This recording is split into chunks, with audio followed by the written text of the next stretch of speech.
system on our beloved planet is an eloquent expression of the universe's astonishing ability to come into perfect balance, and then to do what life is meant to do, to thrive.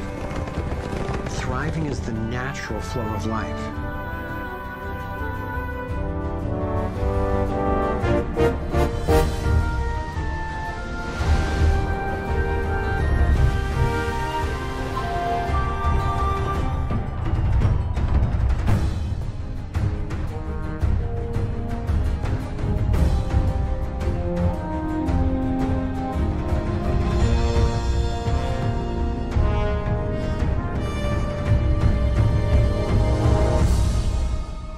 Consider what is surely one of the greatest wonders of all, how a tiny egg and a single irrepressibly plucky sperm can unleash a process that brings forth in the end another one of us.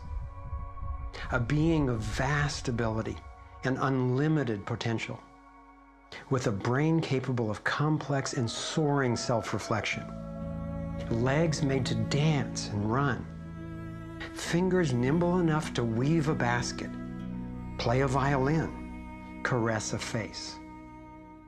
If nature teaches us anything, it is that life is meant to work, and that like every living thing, our purpose is to thrive.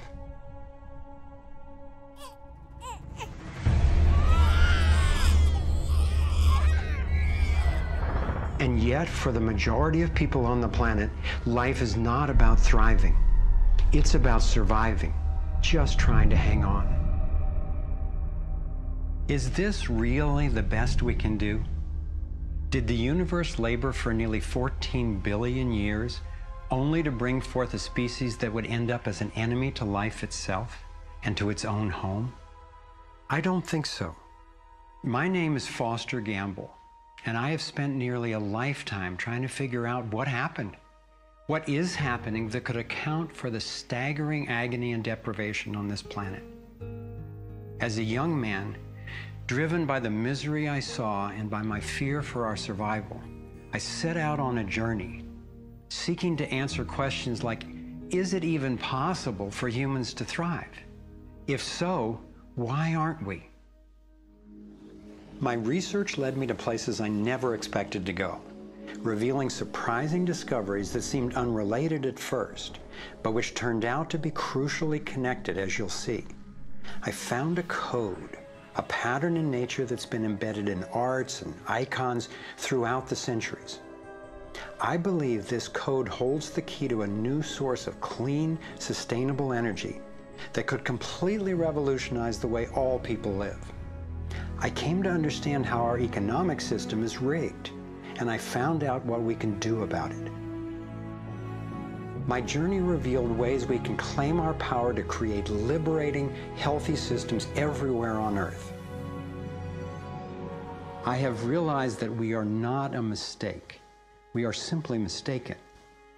We've been blinded to our brilliance, shorn of our strength, ignorant of our genius, unaware of our true power and magnificence. But all that is about to change. I invite you to share with me the highlights of my unlikely journey. I've created this navigator to take us through time and space. Let me show you around. On this screen, we can access what I call our vitals. It's the critical data we don't get from the corporate media, which in the US has consolidated from 50 companies down to 5 in just over 25 years. We'll use this to check on how we're really doing. The right screen tracks how to chart a healthy, sustainable course for living on planet Earth.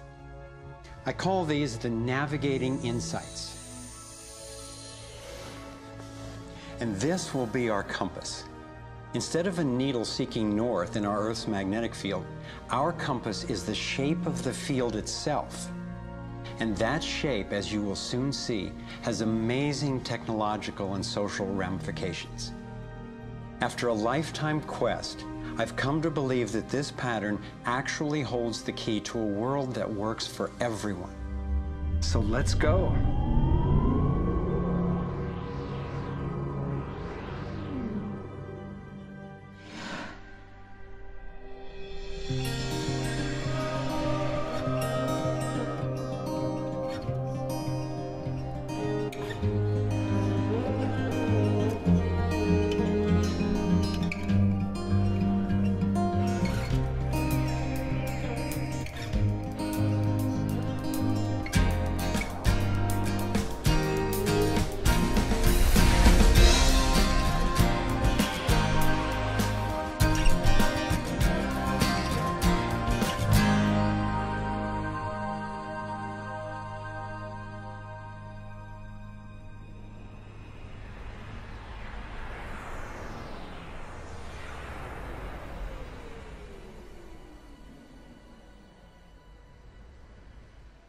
I grew up in a world of privilege and power, attending elite private schools and then Princeton University.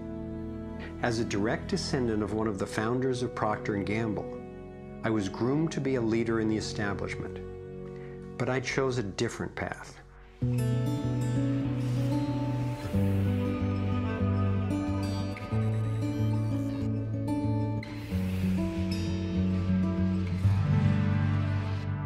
I began to wake up when I was in elementary school.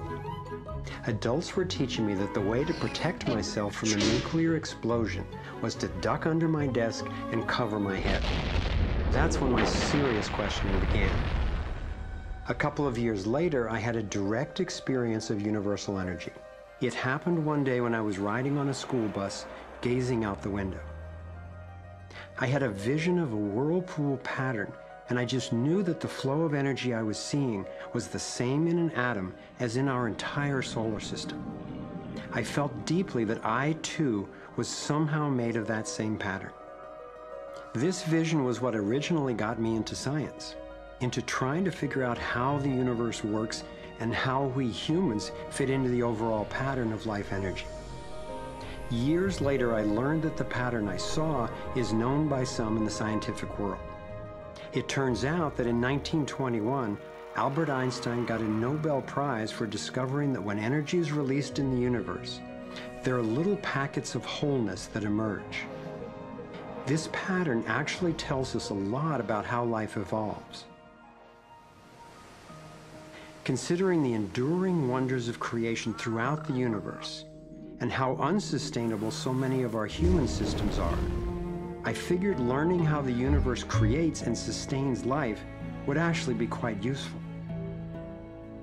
Each of these little packets of wholeness that Einstein discovered, called a quantum, is made out of its surroundings, but is distinct within it, like a whirlpool in water.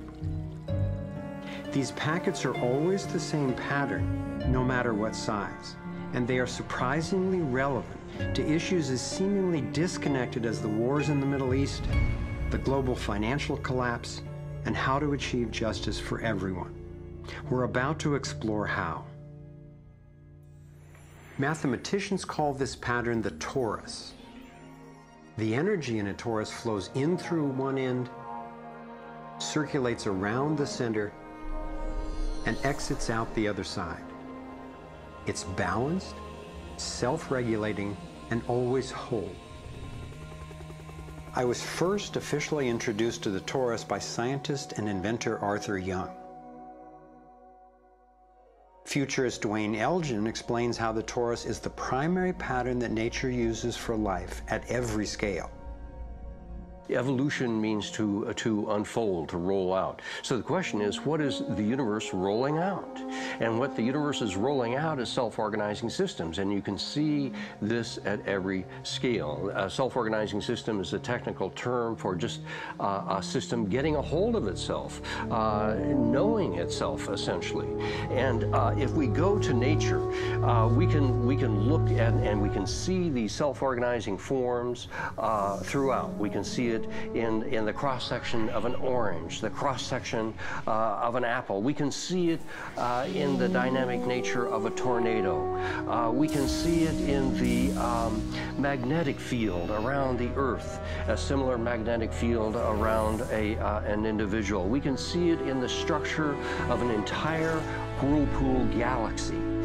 We can see it in the structure of a small atom.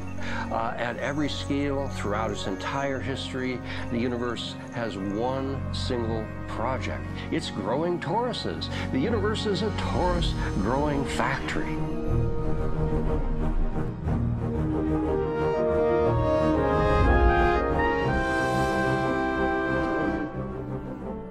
These toroidal dynamics are visible at various scales.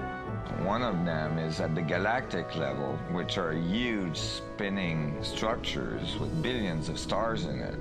Looks like typically big arms of galaxies spinning around, and they have vortices that goes from the center out to the edge of the galactic halo that surrounds them.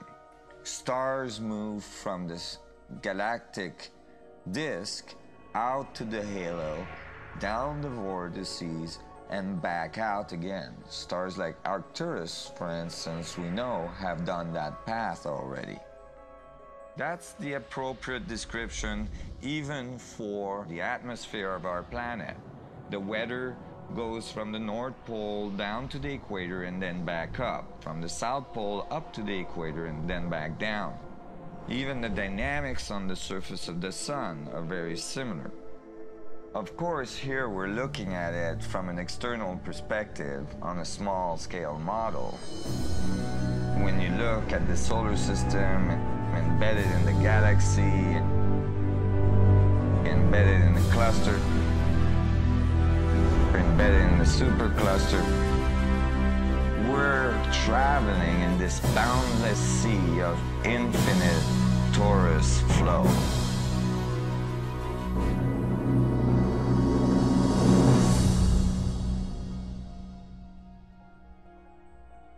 The torus is like the breath of the universe. It's the form that the flow of energy takes at every scale of existence. But there's also an underlying structure in how the flow fits together, sort of like a skeleton. It's called the vector equilibrium, a term coined by one of the 20th century's greatest thinkers, Buckminster Fuller. Inspired by Fuller's visionary work, I spent decades researching the dynamics of the vector equilibrium and the torus. I became so excited by the potential of the toroidal energy form that in 1997 I co-founded a multidisciplinary think tank called the Sequoia Symposium to study the pattern and explore its applications. Our collected research convinced me that the torus and the vector equilibrium are primary patterns, fundamental to the creation of the universe at all scales. At the Sequoia Symposium gatherings, I learned of inventors who claimed they were using the torus dynamic as the basis for devices that generated energy without combustion. This revolutionary development, accessing what's sometimes called zero point or radiant or free energy, is now being called most simply new energy technology. Given that so much of the suffering in our world is the result of lack of access to energy, I realized that free, unlimited, clean energy would be one of the greatest breakthroughs in history. It could not just improve, but actually transform the quality of life on this planet. So I began to wonder who else knew about this pattern or about this powerful potential energy source. Some of the scientists at the symposium showed me how the torus has been encoded by different cultures for millennia. Apparently, ancient cultures had embedded this code in the most enduring forms then possible, in stories, in icons, in alphabets, and buildings. Here we are at one of the world's oldest sacred sites, the Osirian Temple at Abydos, Egypt. Very little writing is found in the Osirian Temple. However, there is one very significant piece of information in that temple. It is a very faint but clear and precise drawing. It's not etched into the rock, it's not carved, it's burnt into the atomic structure of the rock in some extraordinary way. Nassim has decoded the Osirian symbol in 3 dimensions. Since our world is not two-dimensional, it makes sense that codes relaying information about our world also wouldn't be limited to flat designs. His 3-dimensional version of the Osirian symbol starts with the vector equilibrium, a perfectly balanced force field with 12 equal energy lines radiating out. They stabilize its center like the 12 spokes of a wheel. The primary pattern of balanced energy flow around this structure is the torus.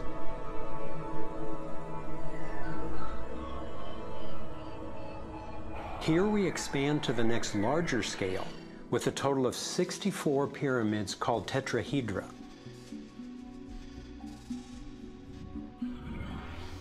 If we then put spheres in representing the toroidal energy field surrounding each of the pyramids, and then we drop away the pyramids,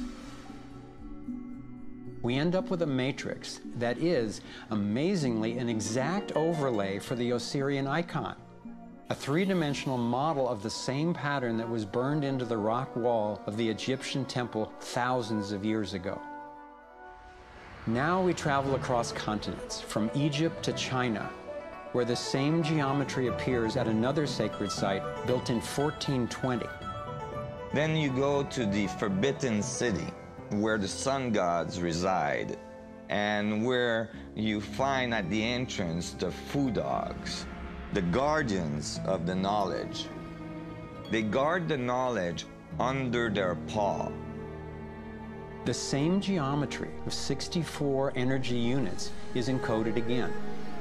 I started wondering, is it just a coincidence that the exact same design appears in significant places on 2 different continents? But then Nassim showed me that this geometry of 64 is encoded time and again in cultures across the centuries and from all over the world. The Hebrew Kabbalistic tree of life creates the same structure we just saw, with the vector equilibrium again embedded at every level. The ancient Chinese system of wisdom called the I Ching is based on 64 hexagrams, symbols with 6 lines in a set, some continuous, some broken. These can be put together as the 6 edges of a tetrahedron, and together would form the 64 tetrahedron crystal.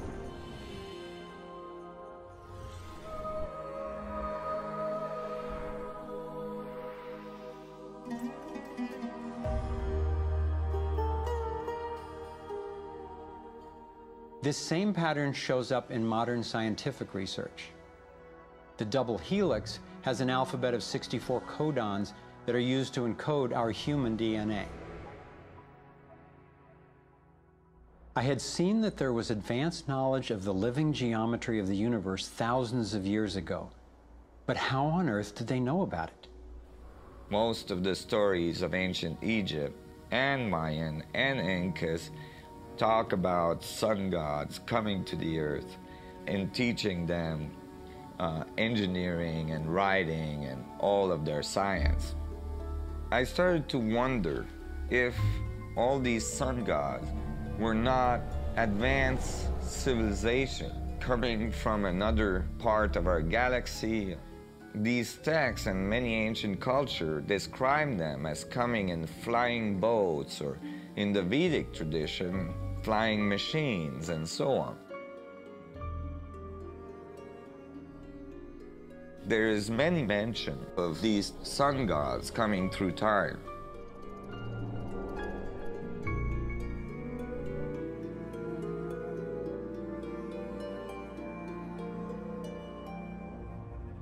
Could these early pilots from beyond our world be the ones responsible for sharing the knowledge of this code?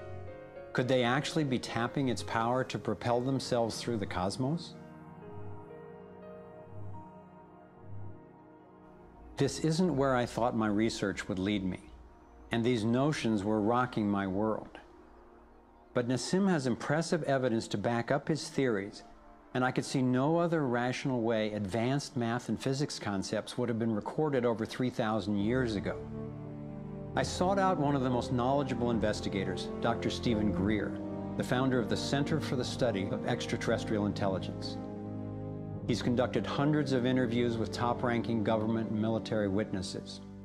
And so when we talk about extraterrestrial intelligence, we're talking about civilizations that have reached the point of being sentient like we are, but whose technologies and perhaps social capabilities are such that they've been able to become interstellar or interplanetary civilizations. And when you look at the fact that the most conservative estimates are in the Milky Way galaxy that there are at least 10,000 Earth-like planets that have intelligent life on them, and that at least half of them are likely to be as advanced or more than ours, it's almost a certainty that there's intelligent life out there that have mastered the laws of the universe beyond what's currently taught at MIT and Caltech, to be able to transfer through space-time in real time through vast distances of interstellar space. We have over 4,000 cases where these objects have landed on terra firma and left physical evidence. We have over 3,500 pilot cases. We have hundreds of cases, including ones from the highest ranking investigator at the FAA, John Callahan, and numerous other operators where these objects have been tracked on radar going tens of thousands of miles per hour or dematerializing and then reappearing in another point in the sky. Yes, there have been ET visitation, there have been crashed craft, there have been material and bodies recovered. We have contact with aliens not originating from some foreign country, but from some other solar system. And I have been a party to that. There were documents that I have seen that refer to the Roosevelt having several instances of UFO flyovers, and particularly after they took on board nuclear weapons. And my SEAL told me, Jordan, this, what have you got in your log? This never happened. The crew going on duty and the crew coming off duty all saw the UFO just hovering in midair. It was a metallic, circular object, and from what I understand, the missiles were all shut down. That means they went dead, and something turned those missiles off. Now, remember, all this stuff is flying at several thousand miles an hour. So this thing fires a beam of light at the warhead, hits it, and then this thing flies up like this. Meanwhile, we're all going like this, fires another beam of light, goes around like this, we're going like this, fires another beam of light, goes down like this, fires another beam of light, and then flies out the way it came in. And the warhead tumbles out of space. The feeling at the time was that it must have been extraterrestrial. They took the film and they spooled off the part that had the UFO on it, and they took a pair of scissors and cut it off. They put that on a separate reel, they put it in their briefcase, they handed Major Mansman back the rest of the film and said, here, I don't need to remind you, Major Mansman, of the severity of a security breach. We'll consider this incident closed. But who do you tell that you were involved in a UFO incident without them looking at you like you ain't wrapped too tight?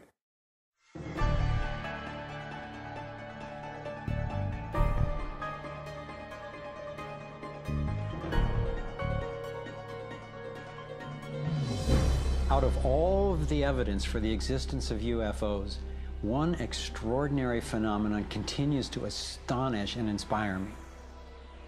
The appearance throughout the world of so-called crop circles. These elaborate designs appear mysteriously swirled into crops of grain in such a way that the stalks are bent over, yet remain alive.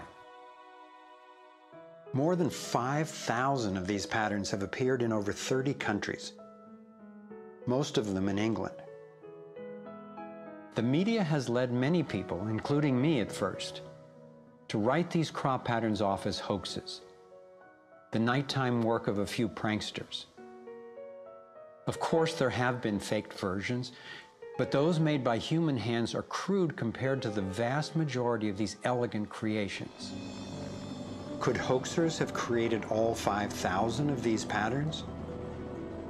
Could a few people with ropes and boards have created something as complex and beautiful as this one, made in the dead of night in a driving rain and leaving no footprints in the soil? The electromagnetic field over the area where the crop's been laid down to create the image is often electrostatically charged. Some of these areas are littered with strange magnetic particles.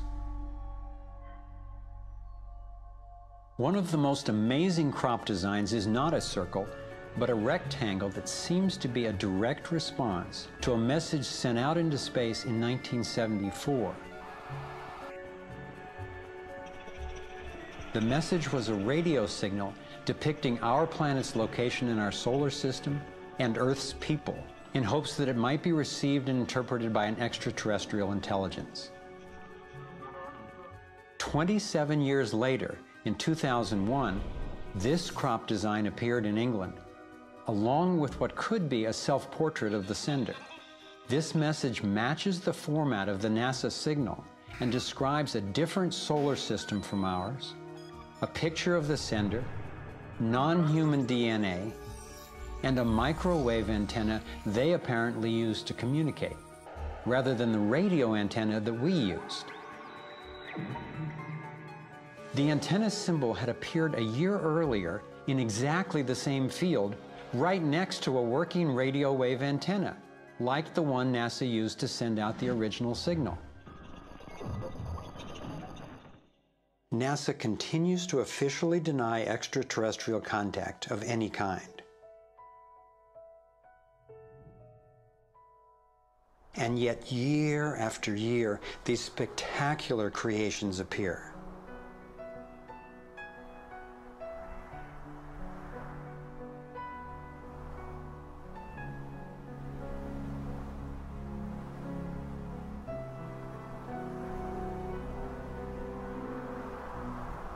So what might these remarkable designs mean?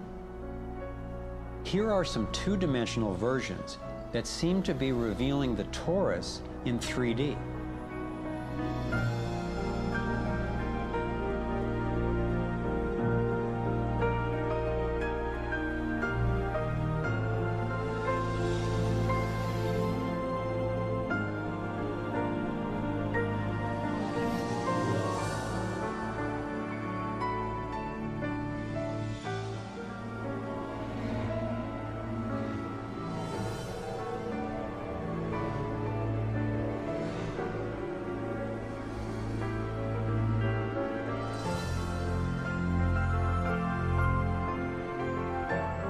And here is the vector equilibrium.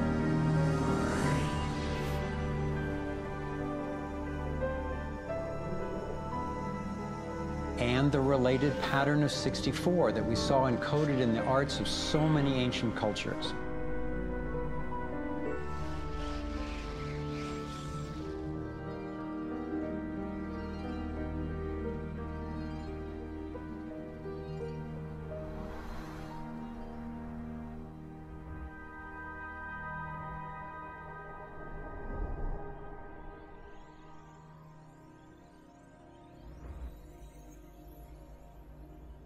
When I saw the coherence between the crop circles and the ancient encodings, I thought regardless of whoever created them and wherever they're from, there must be an important purpose to these designs. They're so coherent.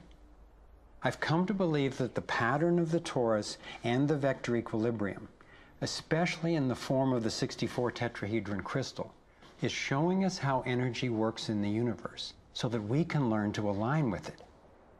I believe that they're giving us a model for accessing energy in a clean, safe, and limitless way, and a new means of propulsion. What more important message could there be to get to us, and especially now, from their perspective, as we're beginning to extend our careless reach beyond our planet? I got further confirmation of this notion when I met Dr. Jack Kasher, a former professor of physics at the University of Nebraska, who has also researched UFO phenomena. Presenting at a Sequoia symposium, Dr. Kasher showed a remarkable series of drawings by a woman named Lane Andrews, who claimed to have been invited onto an extraterrestrial spacecraft. I was startled to see her detailed sketches of the toroidal energy field that she said propelled the vehicle and protected the passengers. I subsequently interviewed James Gilliland. James has many hours of UFO footage from his ranch near Mount Adams in Washington State. He also claimed to have gone on board an alien spacecraft. What blew my mind was that he had never met Lane Andrews and had no knowledge of her experience, yet he described a phenomenon that was amazingly similar: numerous ships with spinning rings of light. Could it simply be coincidental that James and Lane described the same torus dynamic, and that both of these people have been harassed extensively by government and military agencies? To some, the idea of UFOs may sound crazy, and yet from another perspective, it is completely plausible. The Earth is about 4.5 billion years old. That's 4,500 million years old. What if there's another planet that's almost exactly like us? Almost exactly. 4,501 million years old. They're 1 million years ahead of us. And on a galactic scale, they're almost our twin brothers. So where are we going to be in 1 million years?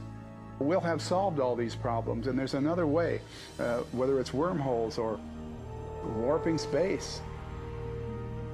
There's got to be a way to generate energy so that you can pull it out of the vacuum. And the fact that they're here shows us that they found a way. This is a major shock to the human system that is in process. I understand why people in our generation, people who aspire to positions of political leadership, etc., never dare go near that question, because it's a worldview challenge. It's a fundamental worldview challenge. So here we are, a relatively immature species struggling with possible self-destruction. If aligning with the torus does hold the key to a new form of clean, safe energy access, imagine the implications. This could be the most important technology breakthrough of our times. So who wouldn't want to have an energy source that's unlimited and freely available? That turned out to be a key question, and that's what led me down the next rabbit hole.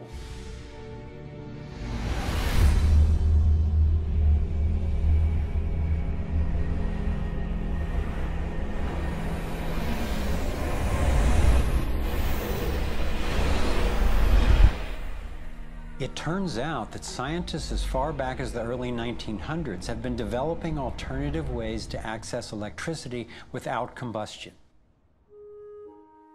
Nikola Tesla believed he had tapped into what he called radiant energy. Many scientists believe he was accessing what's now called free energy. But before Tesla could finish the project, his financier, banker J.P. Morgan, who had a monopoly on the copper used for electrical lines, recognized how Tesla's invention could transmit electricity without wires. He then shut down Tesla's funding. Tesla's lab was burned down and he was ostracized, all for trying to implement his vision of unlimited energy for everyone.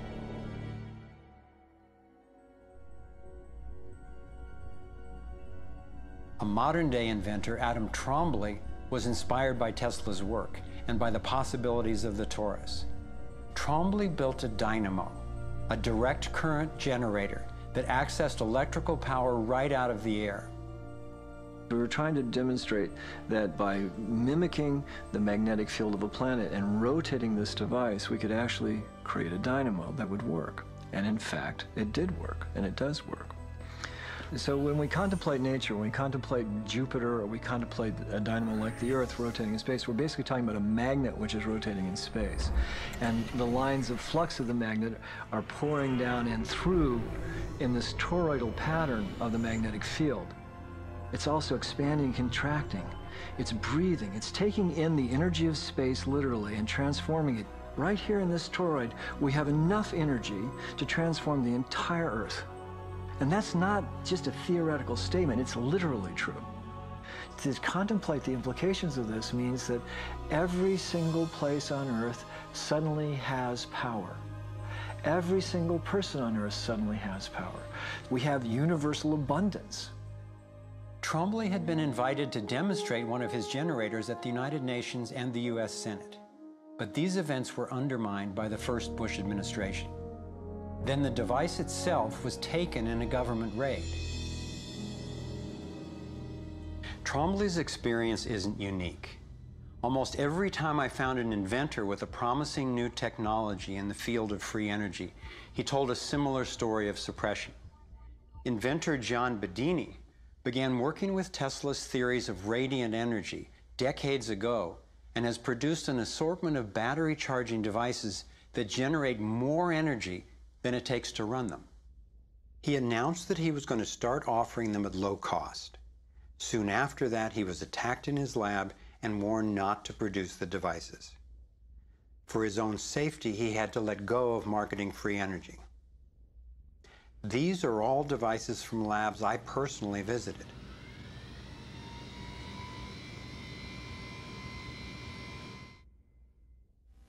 Now.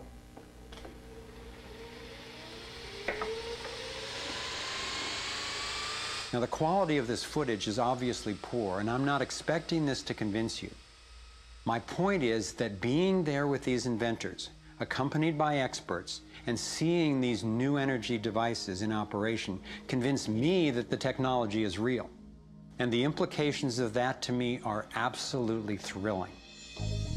Canadian John Hutchison not only created some free energy batteries, but also used Tesla's theories to counter gravity, to make objects float. This could revolutionize the field of propulsion. His lab was raided and equipment was taken by police and government officials in 1978, 1989, and again in 2000. One of the scientists we were going to interview for this film was Dr. Eugene Malov, an engineer from MIT and Harvard, and editor of Infinite Energy magazine, which covers both theoretical and technological developments in the new energy field.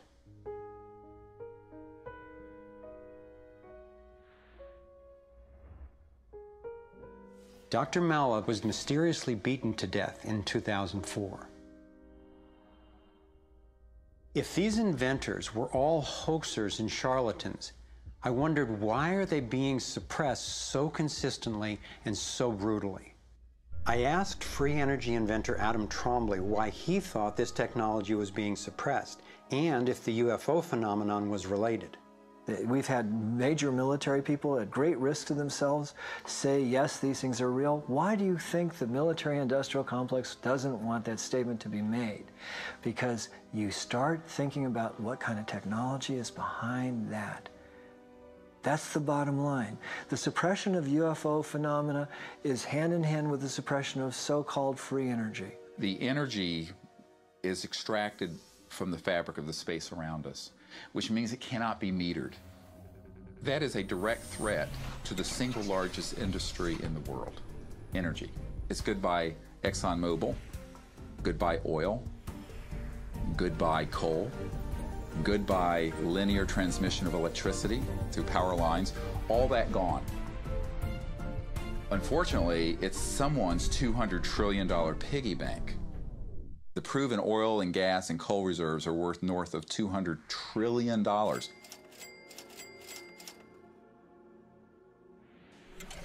This information coming out would completely change geopolitical power more than anything since, well, in recorded human history. And it would happen in a generation. I started to examine the breakthrough solutions, and much to my surprise, these concepts have been proven in hundreds of laboratories throughout the world, and yet they have not really seen the light of day. Rather than smashing things together and trying to control the explosion, these new technologies rely on blending, of dancing with what naturally is. The common denominator of all the free energy devices I've seen is that they mimic, in one way or another, the torus energy shape. You don't have to believe in free energy technology to be concerned about the repression of ideas and inventions. I found myself thinking, what better way to justify our dependence on oil, coal, nuclear, and other dangerous and dirty technologies than to claim there are no better, cheaper alternatives? It was my beloved wife and creative partner, Kimberly, who kept bringing me back to the human implications of my scientific research. For me, as intriguing as the tourists and ETs and free energy are, the most compelling question was, would understanding these things really help alleviate human suffering in any way? And it turns out it can. So much of the pain on the planet has to do with the lack of access to energy. Can you stay warm? Can you get food and water? Can you get hospital care? All that has to do with energy access. If there is a fundamental pattern, which makes sense to me that evolution would be efficient in that way, and we can align with that pattern to create new technologies that will solve these problems, then it's worth it to me to open my mind to these socially taboo subjects. If the new energy technologies were to be set free worldwide, the change would be profound. It would affect everybody. It would be applicable everywhere. These technologies are absolutely the most important thing that's happened in the history of the world. So given the stakes, I decided to ask who's benefiting from suppressing scientific research? Whose wealth and power are threatened by access to clean, free energy? Who has a motive to set up a world where so few have so much and so many have so little? As an independent researcher, I followed one of the cardinal rules of investigative journalism. If a story doesn't make sense, follow the money.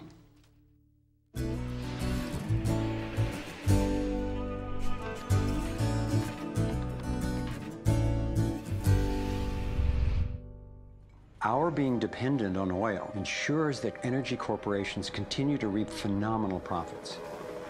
I see them committing huge resources to undermine energy alternatives, to control global reserves, and to maintain high oil prices. They have enough money and influence to suppress anything that might threaten their monopoly. So who's behind the huge energy corporations?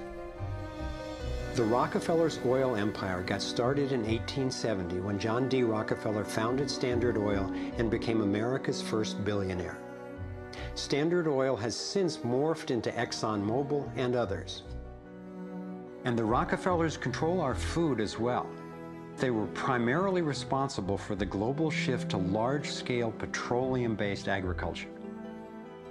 I remember the so-called Green Revolution of the 1960s and 70s. Like most people, I thought it was a great thing. It was, however, based on the planting of huge plots with a single crop using vast amounts of oil-based fertilizers, herbicides, and pesticides. The Green Revolution was the brainchild of the Rockefeller Foundation's Natural Science Division in partnership with large agricultural corporations. Petroleum-based agriculture provided vast new profits for the oil industry, but never lived up to its promises of ending hunger and promoting health. The Green Revolution did at first increase productivity because every bit of soil was being used for immediate production. But its true costs can now be seen. Taxpayers pay billions in subsidies to giant agribusiness corporations. Small family farms have all but disappeared. Biodiversity is destroyed. Toxic chemicals poison farm workers and pollute the land, water, and our food supply, endangering the health of us all. As of 2010, approximately 1 in every 7 people worldwide did not have enough to eat. The giant corporations who had brought us chemicals for chemical industrial agriculture, and they were talking about 3 instruments to consolidate the food chain. The first was genetic engineering as a way of control. The second was patenting seed and patenting life as a way of control, declaring seed to be private property, treating the saving of seed by farmers as a crime, as a theft of intellectual property. And the third was so-called free trade treaties that would rob ordinary people, farmers, growers, of their freedom to save seed. The design of Terminator technology to create sterile seed in order to impose even more dependence of humanity on a handful of corporations is the ultimate step in this. We are, through what we are doing with seed, literally for the first time, creating a new colonization, which I call the colonization of the future.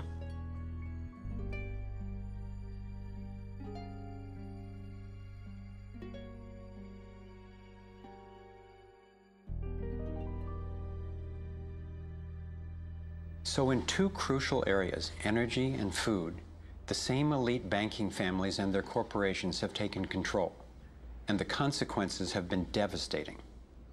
For me, it was overwhelming at first to discover such a monopoly of influence, but I knew it was important. Like learning you have a tough but treatable disease. It helps to understand what's causing it and how it operates if the goal is to cure it. So I continued my investigation.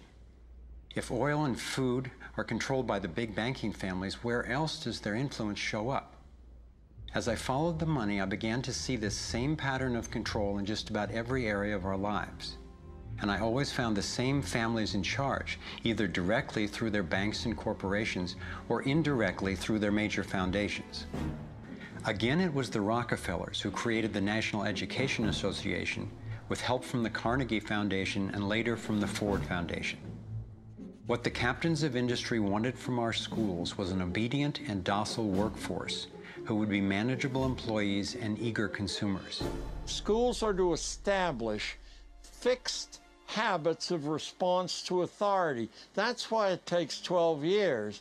You're to respond reflexively when anyone in a position of authority tells you what to do. Like education, health is yet another area dominated by big money and corporations. The American Medical Association, for example, is largely funded by the Rockefellers, who use their funding to influence AMA research and decision-making. The average MD in 4 years of medical school takes one course in nutrition, 2.5 hours in many cases, and the materials used, the curriculum materials, are supplied by the National Dairy Council and the National Livestock and Meat Board and other industries, including the Sugar Association, with products to sell that actually undermine our health in the first place.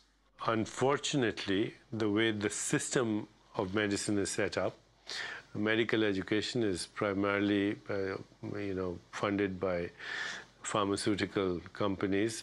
So there's a motive to make and sell as many drugs as possible. It's also a very time-effective way of making money for the physician, for the pharmaceutical company, for the whole medical establishment. But it's really perpetuating the problems it was meant to alleviate. Side effects may include nausea, dry mouth, and constipation. Decreases in white blood cells, which can be serious. Sexual side effects, diarrhea, nausea, and sleepiness. Can lead to coma or death. How far will these forces go to make a profit? Would they actually suppress cures for diseases the way they've suppressed free energy technology? Sadly, my research has shown me the answer is yes. One well-documented example is the case of Dr. Royal Rife. In the 1920s, Dr. Rife invented the most advanced microscopes of his time. He also developed a new technique he called coordinative resonance, which was apparently able to destroy cancerous tumors as well as viruses. In 1934, in clinical trials affiliated with the University of Southern California, Rife's treatment was tested on 16 terminally ill cancer patients. Within 3 months, they were all successfully cured. Soon after, a lab testing Rife's technology was burned down and a frivolous lawsuit was filed. Through the efforts of Morris Fishbein, head of the Journal of the American Medical Association, Rife was essentially shut down and ruined, his brilliant and promising work all but forgotten. It was really hard for me to consider that someone might actually be suppressing cures. And cancer has run through my family like a raging river. I found out that it's all about patents. If a pharmaceutical company can patent and make money from treatment, especially one that we have to keep on using, then that's what we get. Otherwise, we don't even hear about it. It's not just Rife who got shut down. Reen Case had an old Indian Ojibwe formula that was effective. Harry Hoxsey and Max Gerson had natural remedies that worked. But you know, if you go and you look them up, the AMA makes them sound like complete quacks. And that's where following the money has been so helpful, because the same powers who control the AMA and their research and funding control the pharmaceuticals. So there's a multi-trillion-dollar financial incentive to suppress cures that can't be patented. Knowing that cures exist has not taken away the anguish I feel from losing so many people I love to cancer. It's given me something really satisfying to do with the pain. And I believe when we take the love and devotion that we have for everyone who's died and who will die unnecessarily and direct it to developing and getting these cures out to people who need them, we can break this cancer legacy and heal.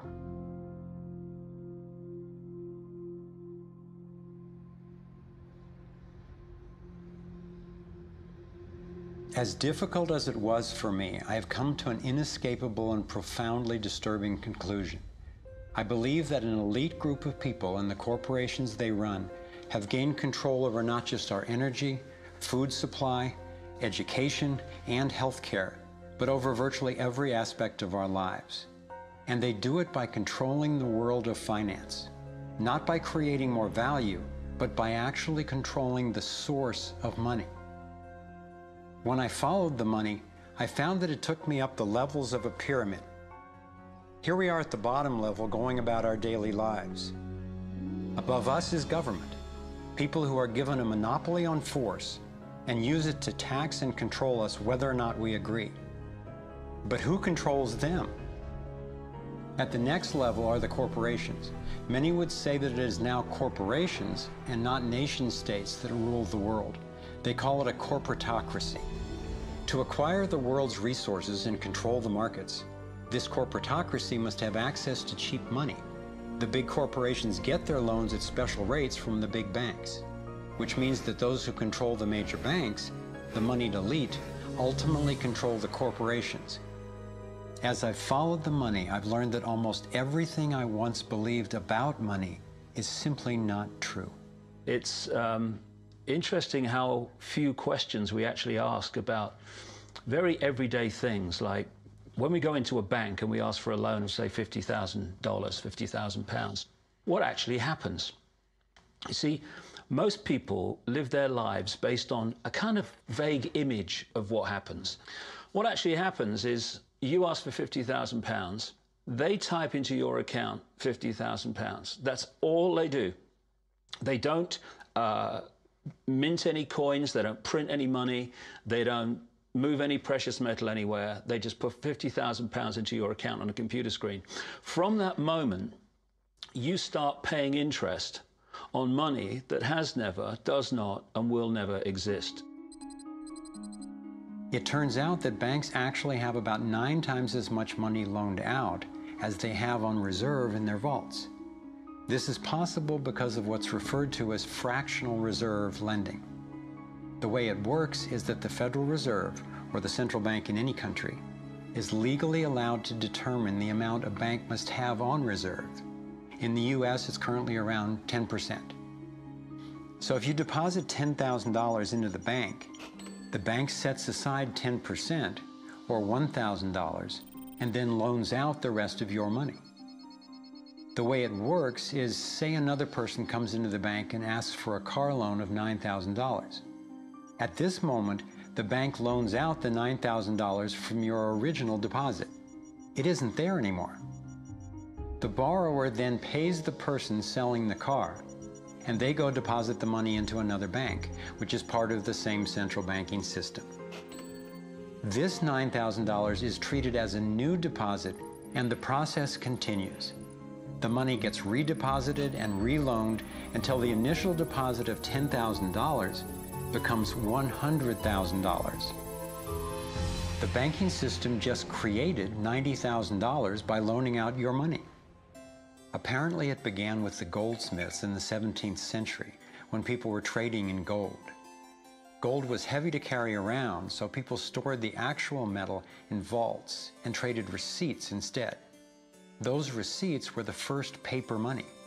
Since only a few people would withdraw their gold at any given time, the vault owners, basically the new bankers, began creating receipts for more metals than they actually held. They loaned out those receipts and charged interest on money, gold, that they didn't really have. That's how our so-called fractional reserve system was born. In this system, the bankers get to make up money out of nothing, while the rest of us have to work hard to earn it. It has created a modern form of serfdom where the mass of society is now working to pay off their debt to the banks.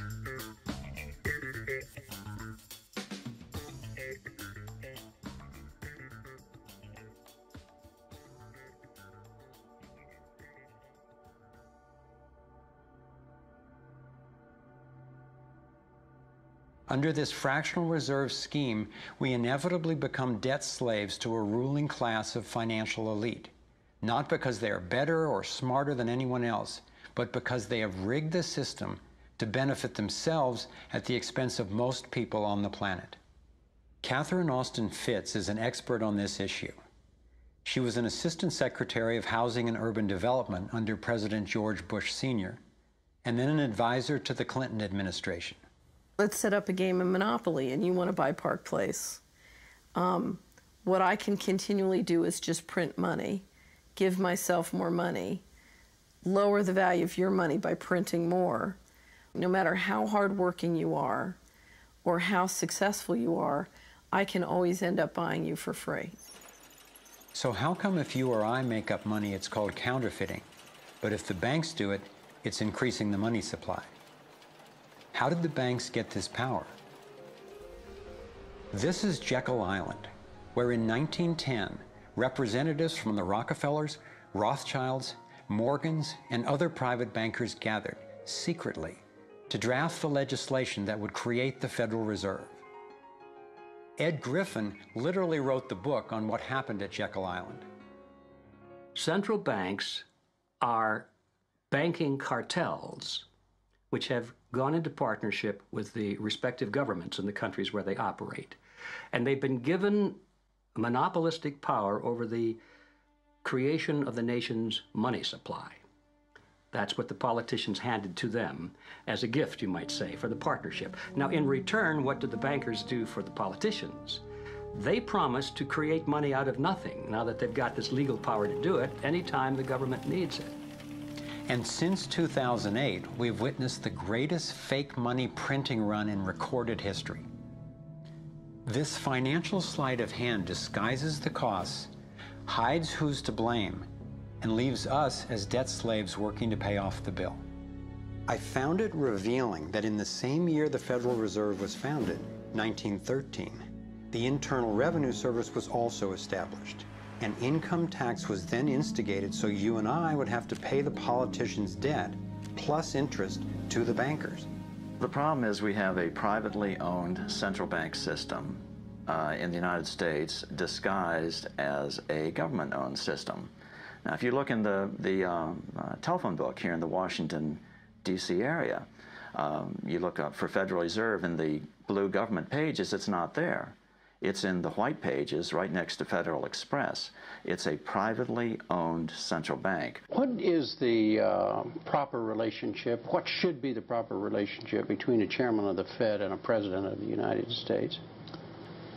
Well, first of all, the Federal Reserve is an independent agency, and that means basically that there is no other agency of government which can overrule actions that we take. There is no other agency of government which can overrule actions that we take. We have a private bank that prints money on behalf of the Treasury. The Federal Reserve prints money on a debt-based system which creates scarcity. But it puts a group of insiders in a position of having access to all the data about the economy when we don't. So you have a small group of bankers who understand the data on how the money works in the economy, and it gives them the ability to print money in a way that the insiders are protected and everybody else is drained. Catherine went on to compare a healthy economy to a vibrant torus, balanced, freely flowing, and energized throughout, in contrast to what's happening in our current economy. What you have is a system that's very dynamic, and it's trying to optimize. But But intertwined in the core of it, you have a tapeworm. The way a tapeworm works in your body is it injects a chemical into your body that makes you crave what's good for the tapeworm and bad for you. You have a parasite that's very much manipulating and engorging itself at the expense of the whole. We live in a tapeworm economy where the financial elite are the tapeworm and they're feeding on us. And they don't like it when people blow their cover. After Catherine began exposing government corruption at the highest levels, the FBI raided her company and seized its assets. She was dragged through the courts for 10 years before being found innocent. So we've got the Federal Reserve, a privately owned corporation with a monopoly on creating money, but with no accountability, backed up by a government with a monopoly on force. The country got sold on the Fed as an institution that would help stabilize the economy and remain independent of politics. But in fact, in close to a century of existence, the Federal Reserve has done just the opposite. Since they took charge, we've been robbed through inflation, and the purchasing power of the dollar has declined more than 96%. And the wealth gap makes it clear most of the money is going to a very few.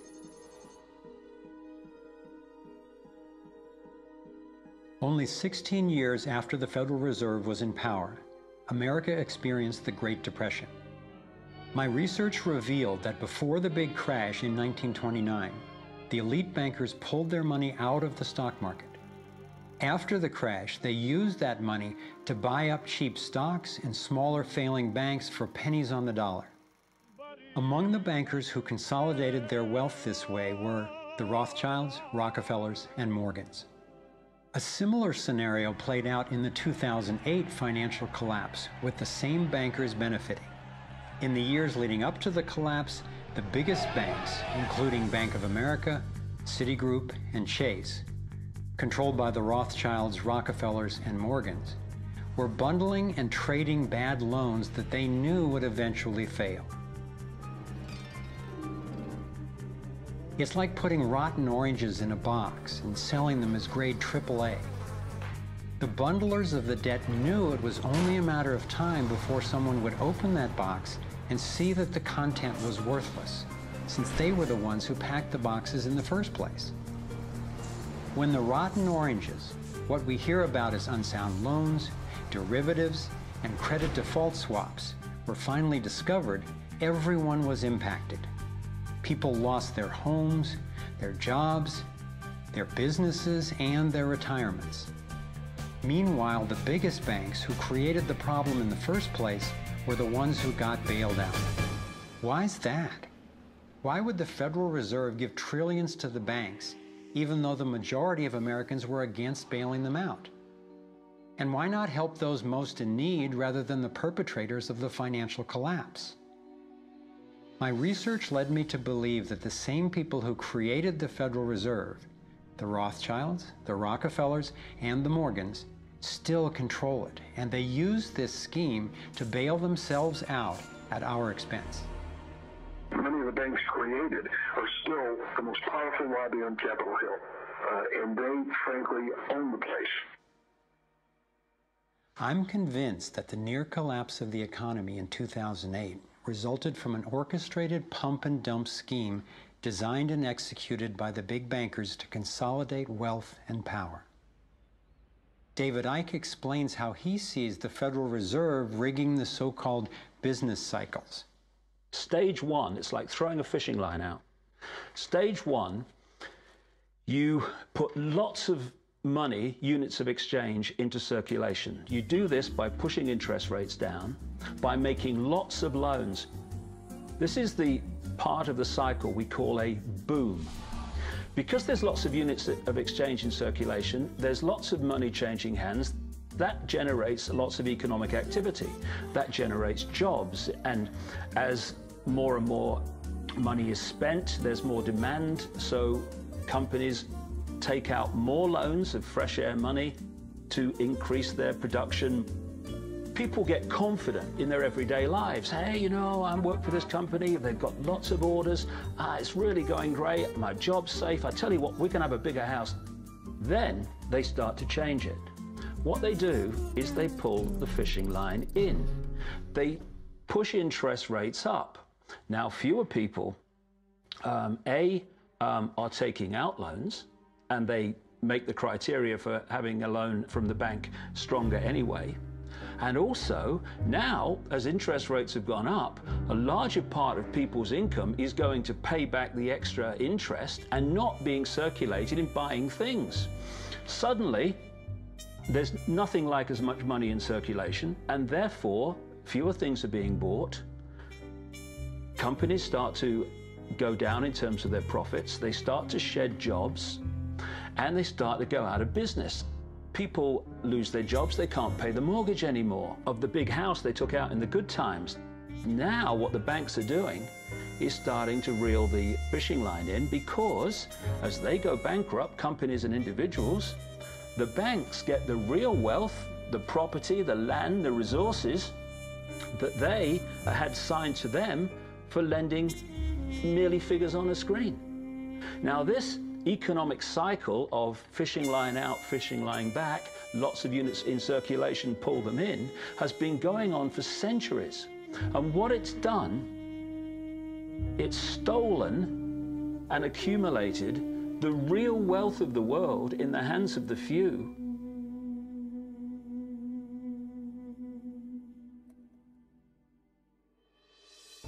At the international level, central bankers use the World Bank and the International Monetary Fund to make more money while exploiting the resources of countries they lend to, bankrupting them in the process. The central bank of central banks is the Rothschild-created Bank for International Settlements. The elite are positioning themselves to control access to virtually everything we need to survive. No matter where you go in the world, the money is controlled by the banking system. They decide if people eat or if they don't eat. Who's a billionaire and who lives on less than $1 a day? He who controls the money controls the world, and a very few control the money.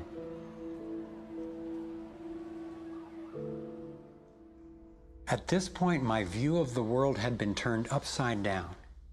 I was struggling with the realization that the failure and suffering of so many is actually success and fulfillment for a few. The elite central bankers who fooled the world into letting them create money. They already have vast fortunes, so what is their end game? What is their ultimate agenda?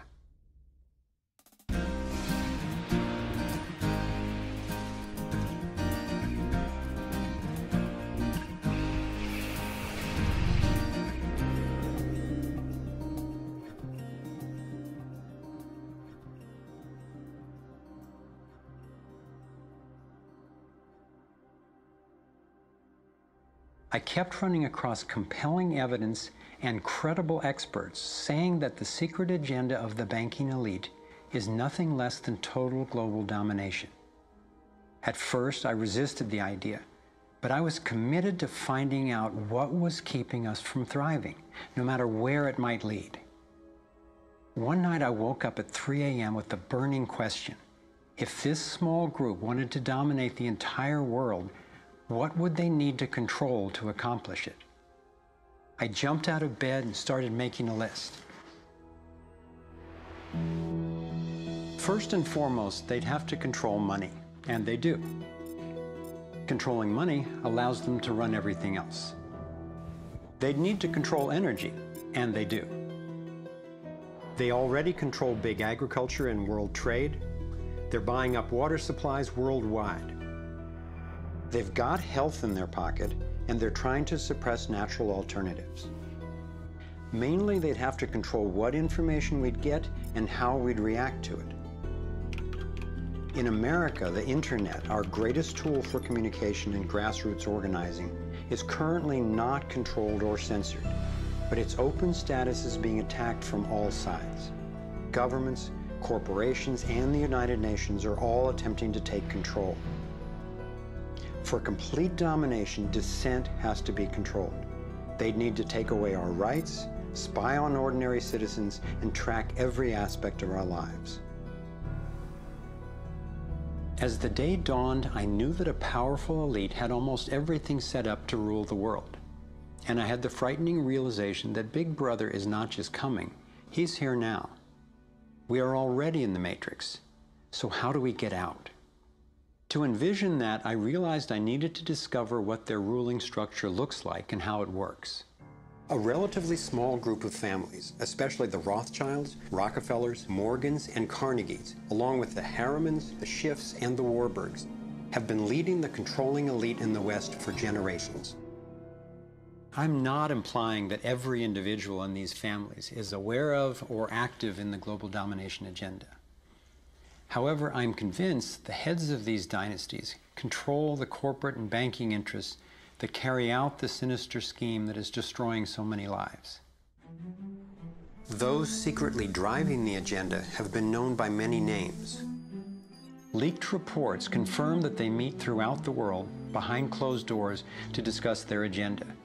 Then, like clockwork, their plans begin to show up in the media, finance, corporate, government, and military arenas. Of course, not everyone involved in these groups is in on the decision-making. There is a hierarchy of knowledge and participation. One of the primary symbols of the controlling elite is the all-seeing eye. It's on the dollar bill. It's on the American mass surveillance system initially called Total Information Awareness. It's on the British intelligence agency MI5. And it even oversees the Supreme Court complex in Israel, designed and funded entirely by the Rothschilds. I believe they've taken the majestic image of the Cheops pyramid and its legendary metallic capstone and perverted the meaning to represent those at the top being able to track and control all those under them.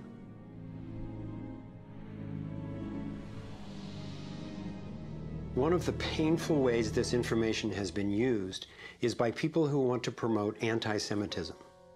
They wrongly call this a Jewish agenda and continue the ongoing racism that undermines and destroys so many lives.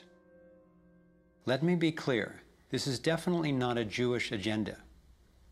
It's been documented that central bankers even funded both sides of World War II, as well as some of the corporations associated with Hitler's atrocities against the Jews. Since these people have more money than their families would need for generations, and since they have the power to create money, I don't believe wealth is their end goal. After you have all the material things that you could possibly want in life, what is left to excite you? And for many people, the answer is power, global power. They became intellectually elite. They began to think that they had a plan that was better than anybody else's plan. They got the idea that freedom is dangerous. If you give people freedom, you know what? They're probably not going to use it wisely like we think they should. We are smarter than they are. And for their own good, we should rule them. As I came to accept the idea of a ruling elite planning for total global domination, I began to hear these same people actually talking more boldly and publicly about it, only they call it the New World Order. When we are successful, and we will be, we have a real chance at this New World Order. It is a new world order with significantly different and radically new challenges. A new world order can be created. It's a great opportunity.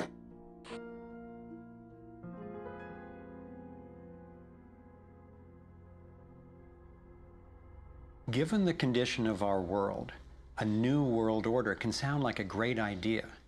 But I had to distinguish between what I was discovering about global domination, a one-world government run by an elite few, and the reality of our global interconnectedness, which is the realization that at a fundamental and even spiritual level, we are not separate, we are all connected. But the agenda for global domination is really the exact opposite. It's a divide and conquer strategy to keep us all pitted against each other, thinking that it's the Democrats or Republicans, the liberals or conservatives who are the problem, when both parties are ultimately serving the same plan. I believe we're heading toward a totalitarian world authority, actually a military dictatorship, run by a tiny elite who have all the power and make all the rules. If they succeed, there'll be nowhere to run, nowhere to hide. Think about it. The whole notion of conspiracy has been so ridiculed that it's socially challenging just to consider it. And there's always a reasonable sounding story to explain any one incident on its own. I personally used to try to justify how the same people consistently ended up with more money and more control by thinking they must just be taking advantage of the situation, but not actually causing it. But after nearly a decade of putting the issues and the evidence together, I am convinced it is not random, and that a few very powerful banking elite families and their political and corporate partners do have an agenda to dominate and control the rest of us. Once I got the reality and the scope of the agenda, I really had to think, how much do I want to know about this? Do I want to focus on the worst of what human beings are capable of? I decided it is worth knowing who these people are and how their organizations operate, because on the other side of the rage and the sadness are clarity and strength, the power we have to focus our efforts effectively now that we understand what's really going on. The greatest prison that people live in is the fear of what other people think. What happened to me as a result of all the ridicule I went through is that I stepped out of the fear of what other people thought. And it's only when you do it that you realize what a prison you lived in before. And what it gave me was a personal understanding of how easy it is for a few to control the many. All you have to do is dictate the norms in society, what is considered right and wrong, moral and immoral, good and bad, sane and insane, possible and impossible. And you build what I call a hassle-free zone. And if you live your life within that zone of perception, belief, and what you say and think, then people will leave you alone because you're normal. Once you step out of that pen and you start to express your uniqueness, what the Illuminati have created is a whole human population of prison warders who are jumping on those that are stepping out of the norm. And it's interesting, when you get to the edge of that hassle-free zone in what you say and you think, you're not thinking, if I do, what about the head of the World Bank? What's he going to say if I do this? No. We're saying, what will my mother think? What about the guys down the bar and the people at work? What will they say?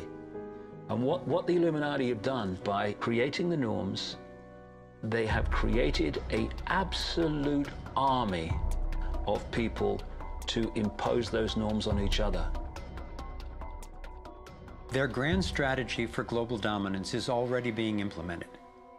They are carving up the world into superstates that transcend national boundaries so that we are easier for them to manage. They have already established the European Union and the African Union. Politicians from the United States, Canada, and Mexico, under the title of the Security and Prosperity Partnership, have been working on the northern part of what could arguably be called plans for an American Union. This has been going on for years without citizen or congressional consent. A Pacific Union is already in process. This is the organizational chart for global tyranny, the structure for complete control. Here are two of the most powerful men in Europe talking about moving to a single world government. It is extremely important that we, in this new ownership of global governance, have, particularly on both sides of the Atlantic, the implementation of the same rules in the same fashion. 2009 is also the first year of global governance with the establishment of the G20 in the middle of the financial crisis. On the international level, the central banking elite have put huge organizations in place to implement their policies, including the World Trade Organization, the World Health Organization, the World Bank, and the International Monetary Fund. John Perkins is a man who knows from decades of his own experience as a so-called economic hitman how the collusion of banks, corporations, and governments has taken over countries around the world. We use many techniques, but probably the most common is that we'll go to a country that has resources that our corporations covet, like oil, and we'll arrange a huge loan to that country from an organization like the World Bank or one of its sisters, but almost all of the money goes to U.S. corporations, not to the country itself. Corporations like Bechtel and Halliburton, General Motors, General Electric, these types of organizations, and they build huge infrastructure projects in that country, power plants, highways, ports, industrial parks, things that serve the very rich and seldom even reach the poor. In fact, the poor suffer because the loans have to be repaid, and they're huge loans, and the repayment of them means that the poor won't get education, health, and other social services, and the country is left holding a huge debt by intention. We go back, we economic hitmen, to this country and say, look, you owe us a lot of money, you can't repay your debts, so give us a pound of flesh. As soon as one of these anti-American presidents is elected, one of us goes in and says, hey, congratulations, Mr. President. Now that you're president, I just want to tell you that I can make you very, very rich, you and your family. I've got several $100 million in this pocket. If you play the game our way, if you decide not to, over in this pocket I've got a gun with a bullet with your name on it in case you decide to keep your campaign promises and throw us out. Sell our oil companies your oil real cheap, or vote with us at the next UN vote, or send troops in support of ours to someplace in the world such as Iraq. And in that way, we've managed to build a world empire with very few people actually knowing that we've done this. Like many people, I thought a conspiracy for global domination could not really work because basically people are just not that competent. I thought there's no way they could pull off such a scheme at the necessary level of control and secrecy. One of the false hopes is this is all happening because government is incompetent, and it's a giant mistake, and people really don't know. And of course, that's great air cover for the fact that the system really does know where it's going, and it's going where it wants to go, and it's being successful at it. Still, I wondered how could something that is so big and corrupt be kept secret? It's a simple structure, and if it wasn't simple, it wouldn't work. And it can be likened to a compartmentalized pyramid.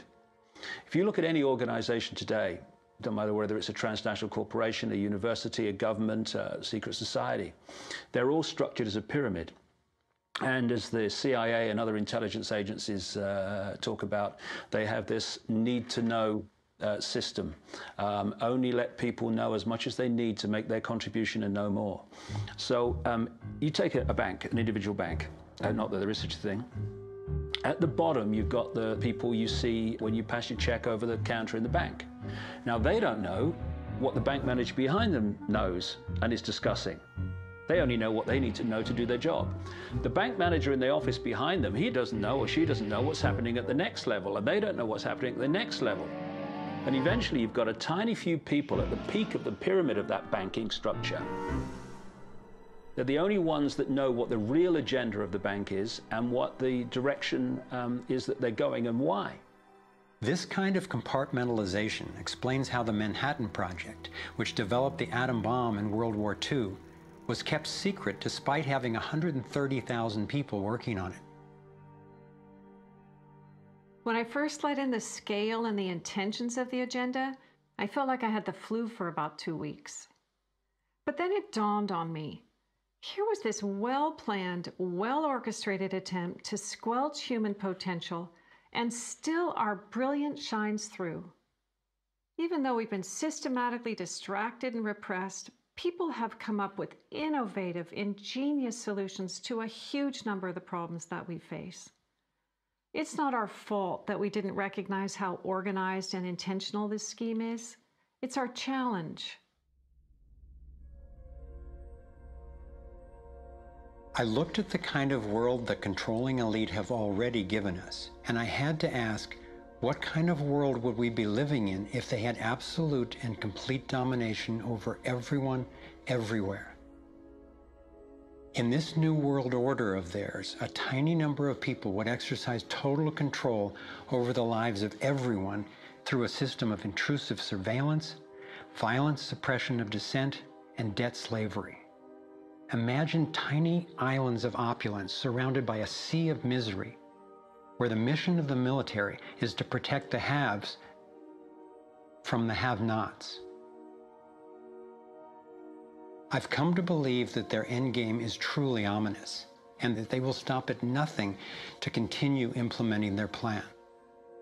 As difficult as it may be for Americans to accept, I'm now convinced the agenda of the global elite includes destroying the financial strength and sovereignty of the United States.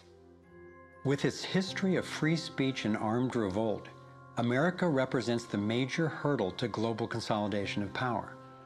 If they can succeed in bringing down this country, I believe the international elite intend to transfer the power and productivity of Americans to their one-world dictatorship, gradually taking over our lives in what David Icke calls the totalitarian tiptoe. Think about it. They've got us so deep in debt we can never repay it. They're collapsing the dollar, and they're attempting to replace it with a global IMF currency. This press for a global cashless electronic currency would enable a central authority to financially disable any individual or group in an instant. Now, for the first time in history, international taxes are being proposed under the pretense of addressing climate change. Like a Trojan horse, the suggested treaty unveiled at the 2009 Copenhagen Climate Conference appealed to our concern for the environment while distracting us from the fact that this unprecedented carbon tax would be paid to the World Bank and enforced by global police. There are ways to address our obvious need to curtail pollution without creating a tax base for tyranny. You want to change society in a way that you know that if you do it openly, you know you're going to get an adverse reaction. So you don't do it openly. You play problem, reaction, solution. Stage one, you create a problem. It could be a terrorist bomb, it could be a 9/11, it could be a run on a currency, it could be a stock market collapse, a government collapse. You tell the people your version of A, who did it, and B, why. And at this point, problem, reaction, solution would fall down if we had a media that was in any way related to journalism. Instead, the mainstream media is a public relations office for the official version of events. Turns out President George W. Bush was right about Saddam Hussein hiding weapons of mass destruction. The virtually only way or source of information that the public have about this event is from the mainstream media. And what they're looking at stage two of problem, reaction, solution is the reaction of outrage, of key fear. And they want the public to say to the government, something must be done, this can't go on, what are you going to do about it? And this allows stage three, which is those who've created the problem, glean that public reaction with a false story, to then openly offer the solutions to the problems they have themselves created. The idea of using tragedy, manufactured or simply utilized, was deeply significant in my finally understanding how far these people will go to achieve their goals. It's a documented fact that we entered the Vietnam War under false pretenses. Former Secretary of Defense Robert McNamara has acknowledged that the attack on a ship in the Gulf of Tonkin didn't actually take place. Our judgment that we'd been attacked that day was wrong. It didn't happen.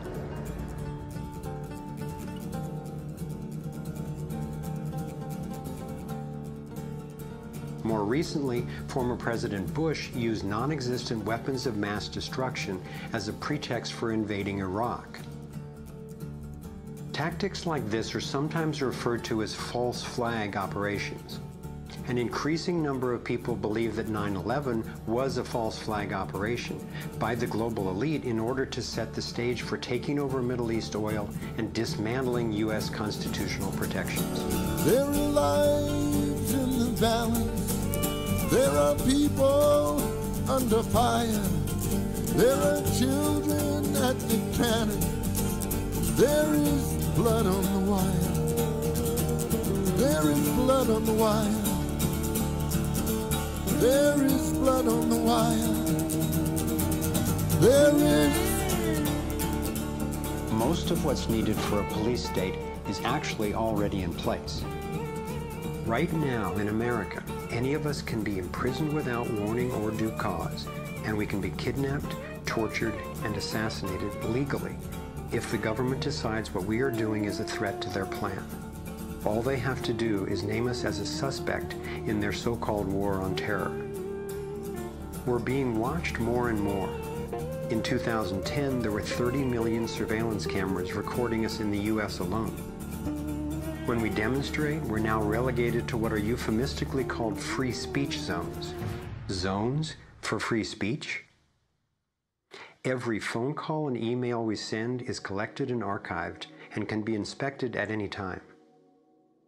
Our driver's licenses and passports have computer chips implanted in them to track our every move. And now hospital patients are getting these same chips implanted under their skin. In fact, it was Procter & Gamble who developed these chips, initially for tracking their products. It's always offered as a way to help, but even an assistant director of Central Intelligence has admitted it's an entry point to getting all of us chipped for better tracking and control. These would-be controllers, through the U.S. Space Command, have outlined a plan called full spectrum dominance.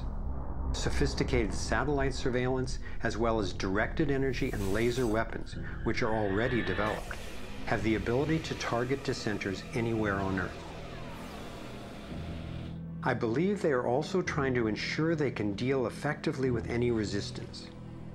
FEMA containment camps and railroad cars with shackles have been recently constructed or refurbished all over the United States for use in what officials call times of pandemic or civil unrest.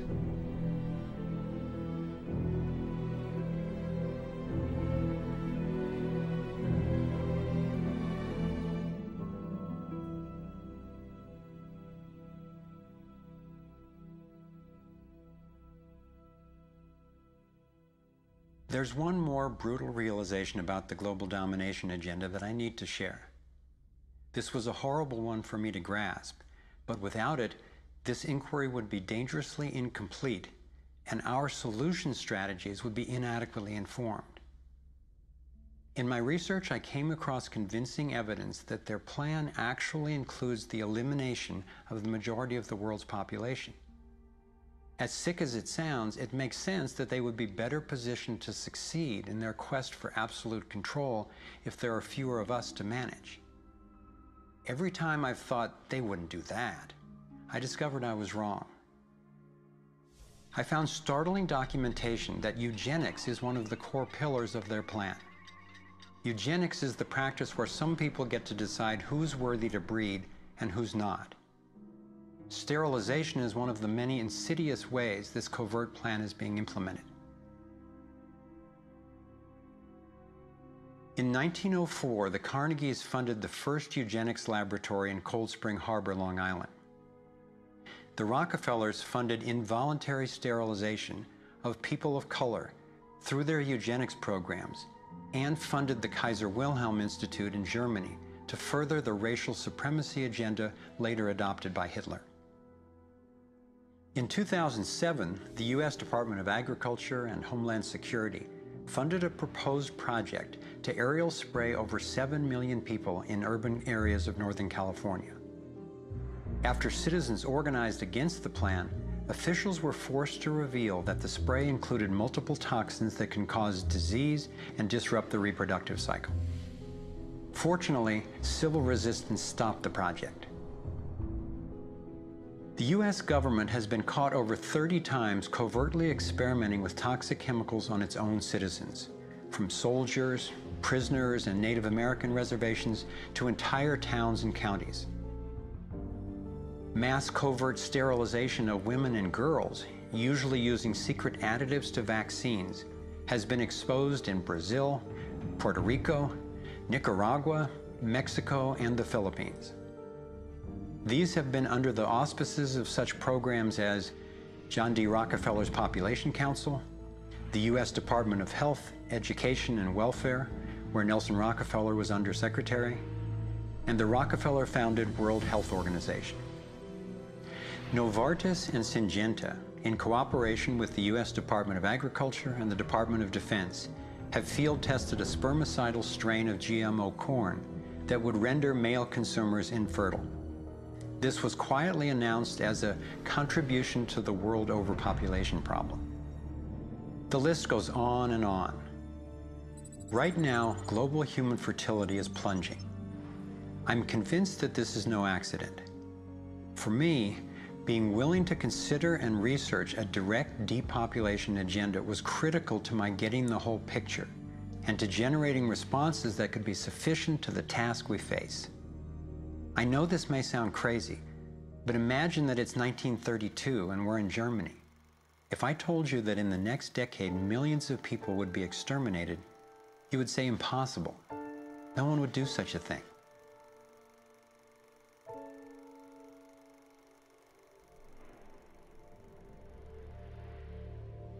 This is what depopulation looks like today. I'm convinced that I'm not overstating the case. Could I be wrong? Perhaps. But what if I'm not?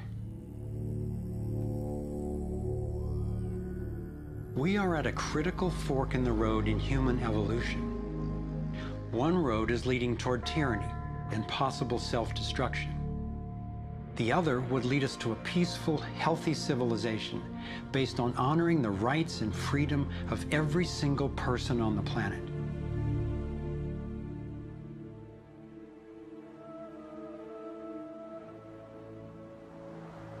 To set off in this new direction, it's up to you and me to clear that road. The time has come to say, enough. There is another way. I believe that together we have the knowledge, the resources, and the solutions to meet that challenge.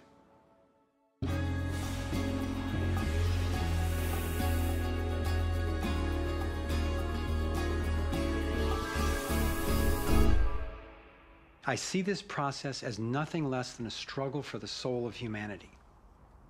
It begins with a shift in worldview, answering the question, who are we really? What is human nature? Are we humans what the elite would have us believe? Stupid, greedy creatures who, if left to our own devices, would devolve into violence and chaos, and so for our own good must be ruled over by a self-appointed elite?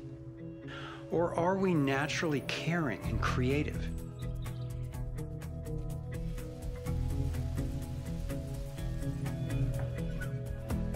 I believe when people are healthy and have what we need to survive, we can create a world based on integrity, freedom, and compassion. A world where everyone can thrive. Which of these two views will shape our future? That's our choice now. The agenda of the ruling elite is the product of a destructive worldview, based on their beliefs that there's not enough to go around, that some people are more deserving than others, and that their own safety depends on maintaining absolute control over the rest of us. In short, their worldview is based on scarcity and fear. But as powerful as they are, the architects of the New World Order cannot create their dreadful vision without our collusion. To stop them, to render their agenda obsolete, we have to wake up. We have to take action. This is like the last effort of a particular phase of civilization. It's its last gasp, really, and I often use the metaphor of the caterpillar becoming the butterfly, because the caterpillar crunches its way through the ecosystem. It's very destructive. It eats 300 times its weight in a day until it's so bloated that it hangs itself up and goes to sleep, and its skin turns into a hardened chrysalis. And then in its body you get these imaginal cells, biologists actually call them that, forming within the caterpillar's body. The caterpillar's body then actually becomes a nutritive soup for those cells. But what's important about that metaphor is that the old and the new coexist for a while. And it's the job of the caterpillar to preserve its life. It's a desperate government that we have now trying to control oil in the Middle East and wanting now to promote nuclear energy and all these things that they know better, but they have to play out the role of protecting themselves. It's their job. And if you love butterflies, you don't go around stepping on caterpillars. So we can't hate them. It doesn't do any good. But if you want alternative energy, you don't ask an oil economy administration to produce it for you. We have to produce it. We imaginal cells have to show that it's cheaper, more efficient, and more effective. Our job is to build a new world.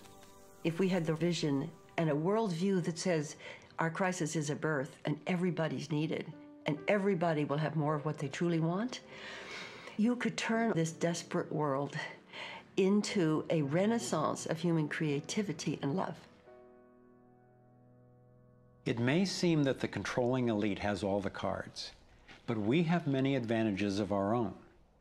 First, let's talk numbers. Very few people are consciously perpetrating the domination agenda. Most of those helping to implement the plan don't understand the full picture of what they're a part of. By my calculations, we outnumber the actual architects of the plan by more than 1,000,000 to 1 in the US alone.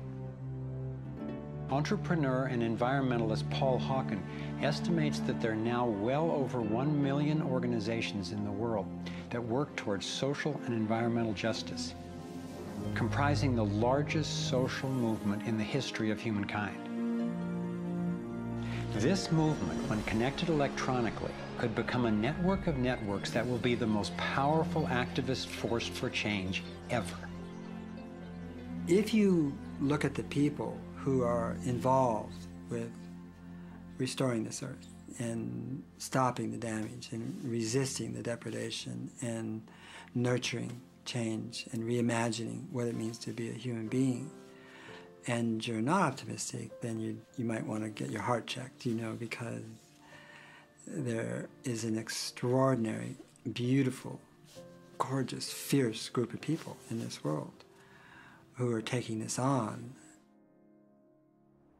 The second important advantage for us is that all the power centers that the elite control require our participation.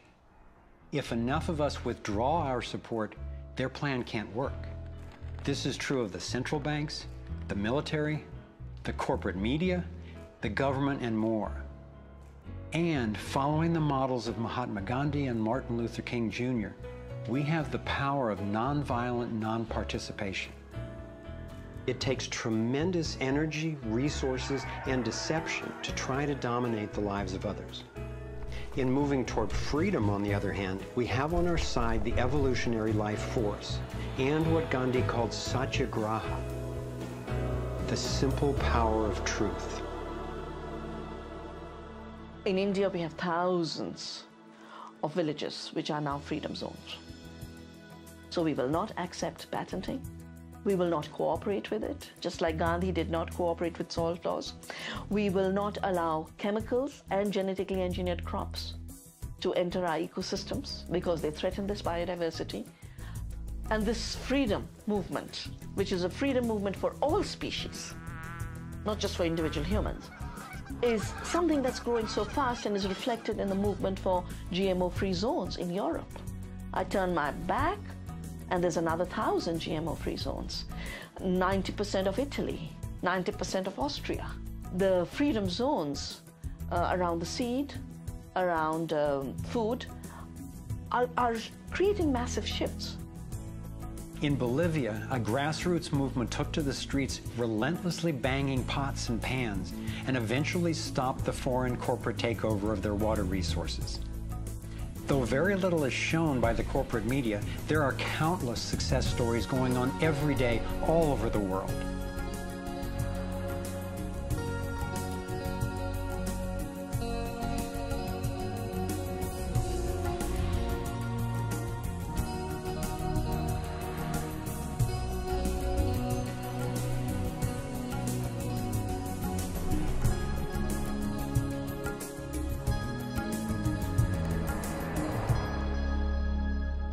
I wasn't willing to make this film until I knew there were responses that are a match for the crisis. And now the power of the internet enables us to share the breadth and the depth of this research. We've spent years creating a vast website, thrivemovement.com, that brings it all together and makes the information and what we can do about it accessible to everyone. Here you have your very own navigator module to go deeper into the main subjects covered in the film: code, problem, and solutions. You can study strategies and tactics and connect with others to take high-leverage actions. Every fact stated in this film has been independently verified, and the reference is on our website. This sector navigator facilitates whole systems thinking that recognizes that actions in one area impact all the others. The center of the sector navigator is worldview, because it determines how we experience everything that happens within and around us. In every sector, you'll find critical issues, resources, group strategies, and individual actions to peacefully and productively affect real change. Our resource tree will link you to the people, organizations, and media that we most recommend to help you get more fully educated and engaged. I was encouraged to find that there are a minimum number of actions which, working together, can tip the scales. It's not endless. Once we see the big picture, we'll look at what each of us can do to help accomplish it. Let's take a look at the strategic antidotes to their economic domination. We need to stop any more bailouts of banks or corporations, dismantle the Federal Reserve, withdraw taxpayer support from central banking agencies such as the IMF and World Bank, allow development of alternative currencies and independent banks, and refuse international taxes. My main emphasis is on solutions in the U.S., because that's what I know best. But just as the predicament is global, so are the principles on which the solution strategies are based. Here are some tactical actions that we can take as individuals that don't take much time or money to make a real difference right now. Get informed, speak up, and connect with others. Bank locally. When we move our money out of the big centralized banks and into locally owned banks and credit unions, we defund the problem and fund the solution all in one move. Buy and invest responsibly. Every dollar you spend sends a message. Join the movement to audit and end the Federal Reserve. It's robbing us. Join a coalition to keep the internet fair and open. Don't let anybody take control over it. Support independent media. Get your information from diverse sources and think about who's funding the news you get. Support organic, non-GMO farming. Join movements to bring about honest elections, including traceable paper ballots and campaign finance reform. Congress can only be accountable to us when corporations stop funding them. Advocate for renewable and new energy technology. Bring the conversation about free energy out into the open. It will transform the power dynamic on this planet faster than anything in recorded history. Sign up for critical mass actions. It's a strategy to leverage our power by waiting until a huge number of us agree to participate before taking an action. imagine 1 million of us acting in unison. Then again, imagine even more.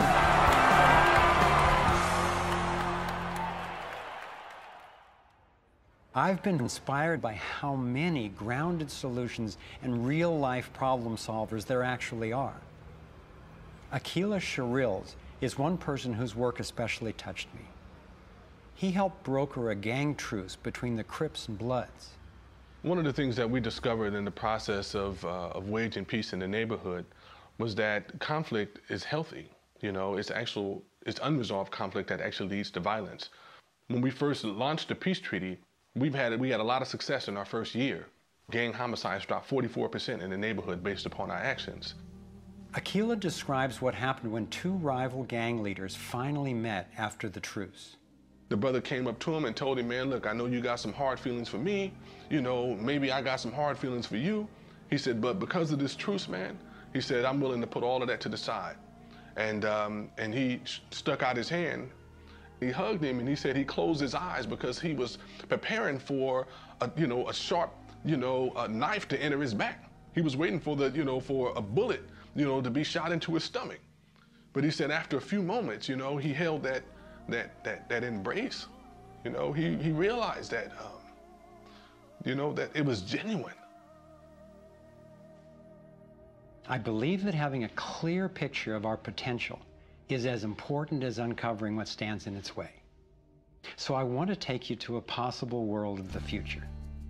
It's a world the elite would have you believe is an impossible pipe dream, but I'm convinced it's a world that is utterly within our grasp. We can create a world where people can thrive, where we can feel safe and secure.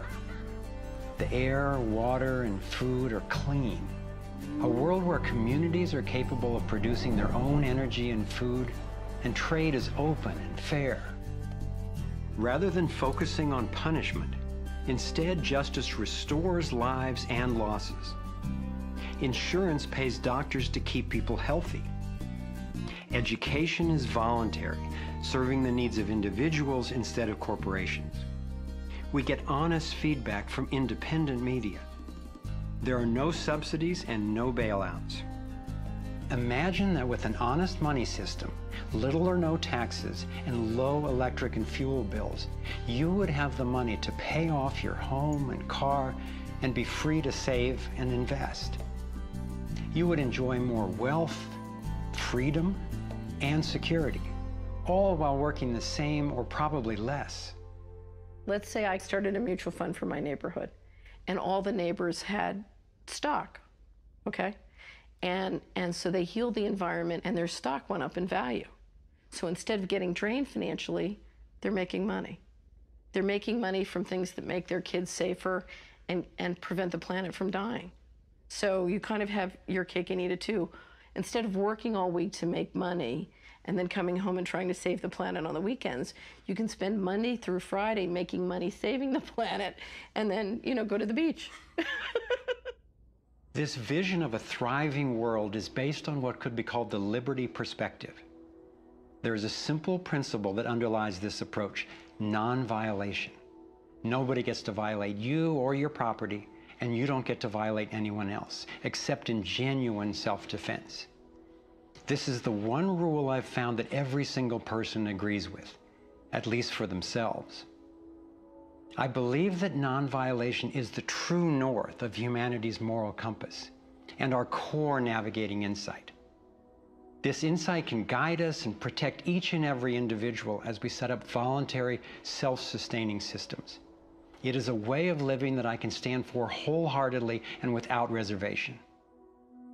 I've been profoundly influenced by the work of Austrian economist Ludwig von Mises, who developed a whole philosophy and economic system based on the core ethic of non-aggression.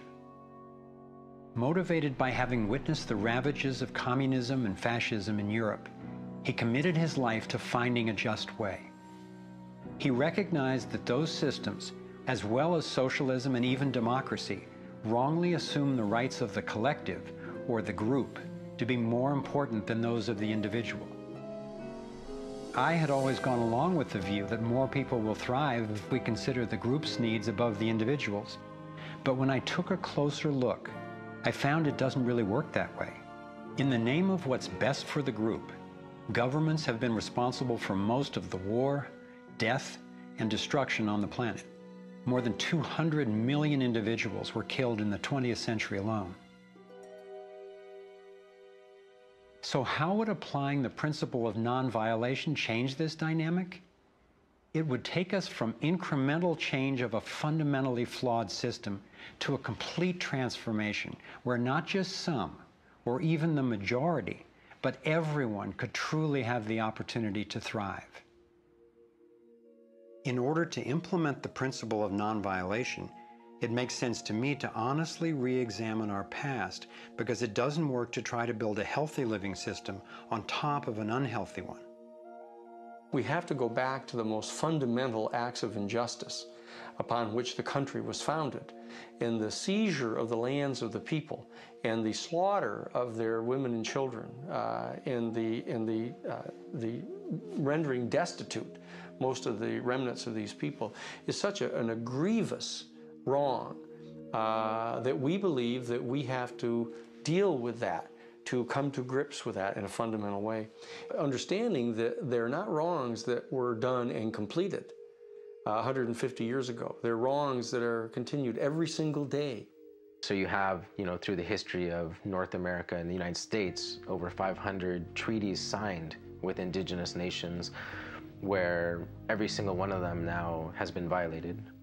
You have, in fact, a tremendous amount of wealth having been generated from indigenous people's lands and resources, and billions of dollars every year still being generated by corporations and European nations based on the continued exploitation of indigenous people's lands and resources. If we didn't have large corporations, if we didn't have Western governments defining how you and I were to relate to each other, living here in North America now together, how would we relate to one another?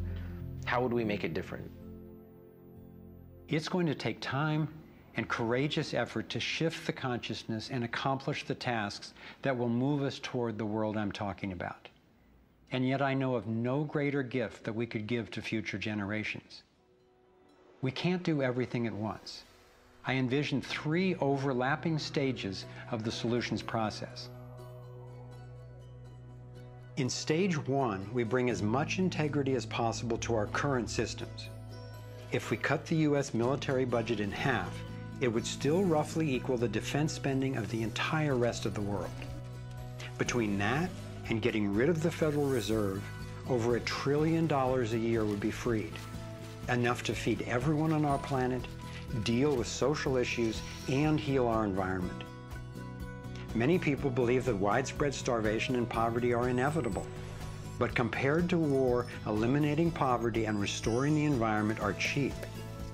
According to Lester Brown's Earth Policy Institute, it would take under $200 billion a year to restore the Earth's environment and meet global social goals.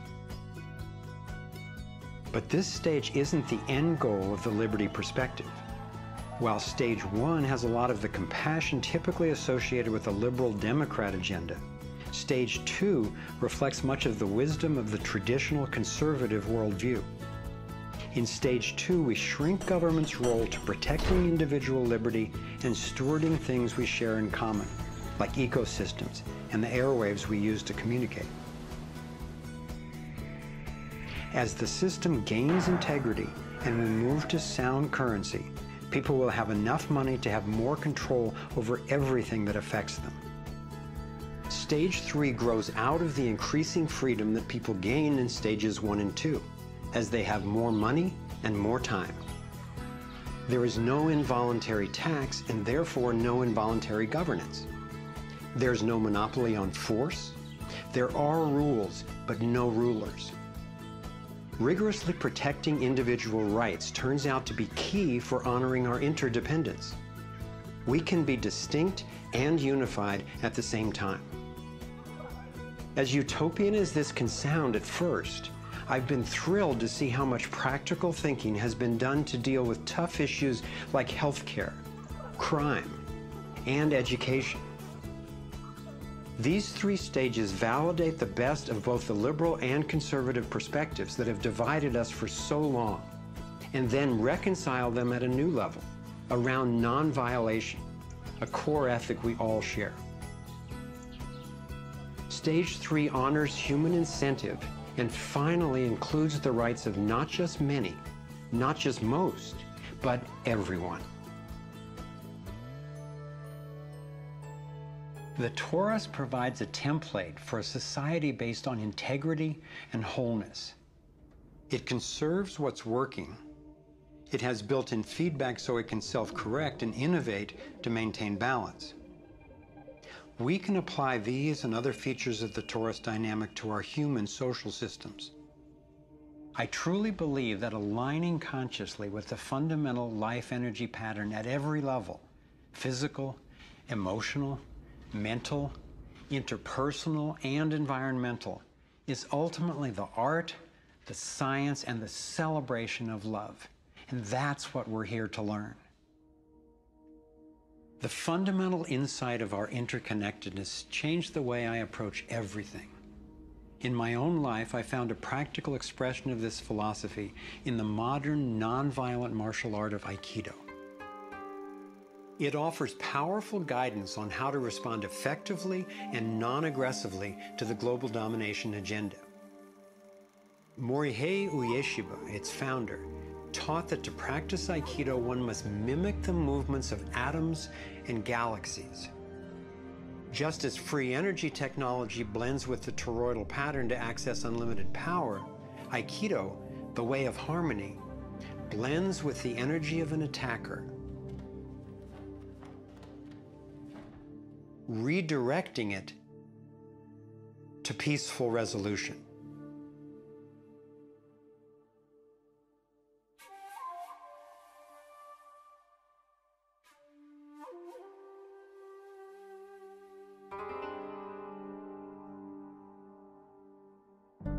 Gandhi and King applied these principles of non-aggressive power at the economic and social levels. If we respond with violence to the domination agenda, other than in self-defense, it would only continue the old us versus them paradigm and provide an excuse for even more police state measures. I believe that it's essential, both morally and strategically, that we take the path of non-aggression. There is another aspect of the torus that has profound implications for how we can respond to the challenges before us. It is the absolute stillness, the 0 point, that lies at the center of each toroidal system. I believe that you and I, as well as every other being, are torus energy fields, centered by stillness and each connected to one another and to the boundless consciousness of a living universe. As much as I benefit from the experience of others, as highlighted here with the Navigating Insights, and as valuable as daily feedback is about what's really going on in the world, as we see with the vitals, I've come to recognize that our primary compass is our own inner guidance. As we learn to quiet the noise and amplify the inner signal, we can better hear the voice that naturally knows and offers wise direction. We have an entire inner life, a vibrant and lively inner life that is truly the navigator of the path that we take on the outside. If your inner life is the driver of how you show up in the world, it makes sense that if you want to have anything to do with where you're going, that you have to be in relationship to that inner life. You have to be in relationship to the driver. As we develop increased relationship to who's in the driver's seat, what happens is there is a synergy. It's a symbiotic relationship that our inner lives are actually able to be more in tandem with where we're choosing to go, and we're able to get there. We're not nearly as insignificant in our impact as we think we are. In order to heal the world, we have to start telling a different story to ourselves. We have to start engaging in a different story with others. It's our collective story that manifests as the world. Humanity is now in a very interesting evolutionary phase in which we move from hostile, aggressive competition, which is the nature of young species, into a more mature mode of cooperation, collaboration. There's no question in this country that money, that capital is being increasingly concentrated in the hands of a few. And those who are so powerful are concentrating it further. But there is a force that's more powerful, and that's the power of the people. When we look at the crises now, it is so easy to fall out of love with life. It is so easy to get pessimistic and desperate. But from my perspective, the crisis has matured to the point of being on the threshold of mass awakening, and that feeling inside me gives me the vitality to know that no matter how small what I'm doing looks to me in the face of these huge problems, that the impulse of evolution is not small. And when it's in everybody who's waking up, it's huge. And as more and more of us are waking up, linking up, and daring to speak up, the scheme for global domination is being exposed. And we're discovering solutions that can create the world we yearn for and deserve. Again and again throughout history, when people have recognized tyranny rearing its cruel head, they've come together and stood up for liberty. I am confident humankind will look back on this period and be proud that when we saw, we acted. Thank you for coming on this journey with us. I'm convinced we have what it takes to thrive. Let's make it happen.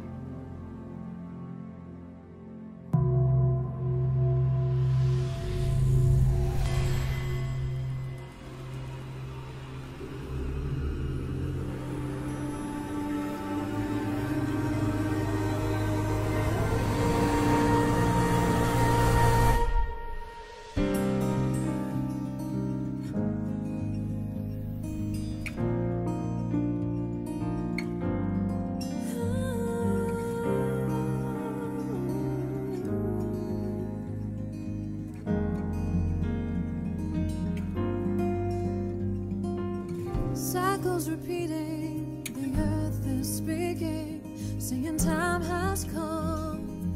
Wake up from this nightmare of life.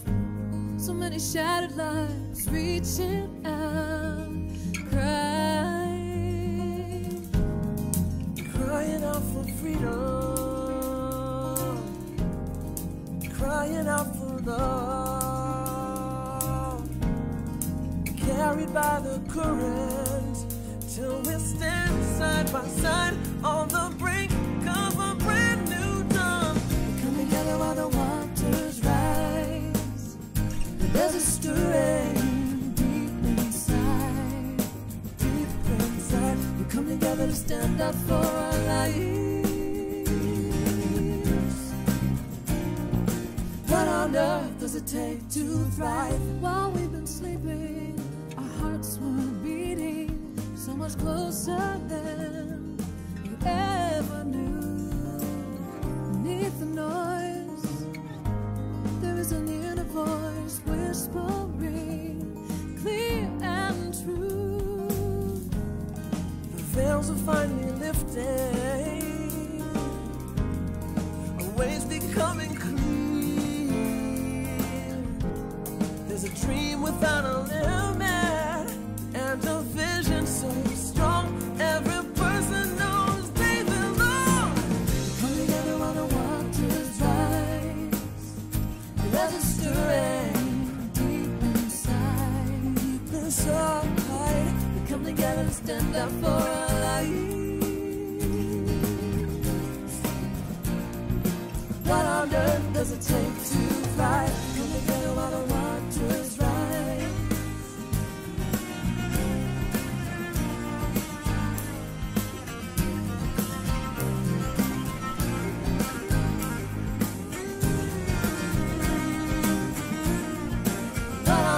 Does it take to thrive out in the open? Thrive healing what's broken. Every